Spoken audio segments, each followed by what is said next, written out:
బలిదానాలు చేసుకున్నారు.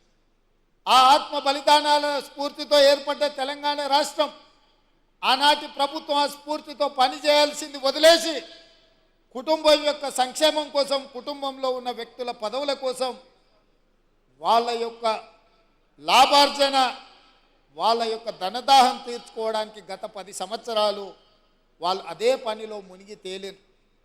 Farm house మత్తులో వాళ్ళు ఉండి లక్షలాది నిరుద్యోగ యువకుల యొక్క ఆకాంక్షలు నెరవేర్చడంలో వాళ్ళు వైఫల్యం చెందిన. మీరందరూ దిల్సుఖ్ నగర్ సెంటర్లోనో, అశోక్ నగర్ చౌరస్తాలోనో, అమీర్పేట జంక్షన్లోనో గ్రామాల నుంచి పేద తల్లిదండ్రులు రూపాయి కూడబెట్టి ఉపాధి హామీ కూలికి పోయి సంపాదించి మీకు పంపిస్తే కోచింగ్ సెంటర్ల చుట్టూ తిరుగుతూ దిల్సుఖ్ నగర్లోనో రకరకాల ప్రాంతాలలో మీరు కష్టపడి చదువుకున్నారు. నోటిఫికేషన్ ఎప్పుడు ఇస్తారో తెలీదు. పరీక్షలు నిర్వహిస్తే ప్రశ్నాపత్రాలు ఏ జిరాక్స్ సెంటర్లో తేలుతాయో తెలీదు. ప్రశ్నాపత్రాలను ఎవరు దిద్దుతారో దిద్దే వాళ్ళ మీద నమ్మకం లేదు, ఫలితాలు ప్రకటించే వాళ్ళ మీద విశ్వాసం లేదు.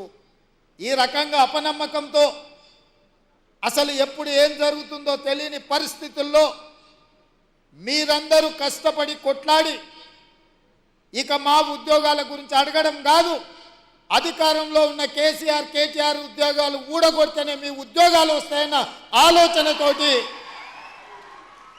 ఉద్యోగాలు అడగడం మానేసి తండ్రి కొడుకు, మామ అల్లుడు, కూతురు తండ్రి ఉద్యోగాలు ఊడగొట్టిండ్రు. కాబట్టి 3 నెలల్లో 30,000 ఉద్యోగ నియామక పత్రాలు మేము మా మంత్రివర్గ సహచరులము ఇవ్వగలిగినము అని అంటే ఇందులో మీ కృషి ఉన్నది, మీ యొక్క కష్టం ఉన్నదని చెప్పి నేను నమ్ముతున్నాను. అందుకే మిత్రులారా, విద్య మీద పెట్టే ఖర్చు కాదు, విద్య మీద పెట్టే ఖర్చు పెట్టుబడి భవిష్యత్ తరాలను నిర్మించడానికి ఉపయోగపడే ఇంధనం. అందుకే ఇవాళ మీరు ఈరోజు చేపట్టబోయే బాధ్యత ఇది ఒక ప్రజాస్వామ్య స్ఫూర్తిని నిలబెట్టేదే కాకుండా సామాజిక బాధ్యత నెరవేర్చే ఉద్యోగం. మీ ఉద్యోగాల ద్వారా ఈ రాష్ట్రానికి ఐఏఎస్లను, ఐపీఎస్లను, ఐఆర్ఎస్లను లేకపోతే జాతీయ స్థాయి అధికారులను తయారు చేయడమే కాకుండా డాక్టర్లను, లాయర్లను, ఇంజనీర్లను తయారు చేసే ఉత్పత్తి కేంద్రంగా ఈరోజు మీరు బాధ్యత చేపట్టబోతున్నారు.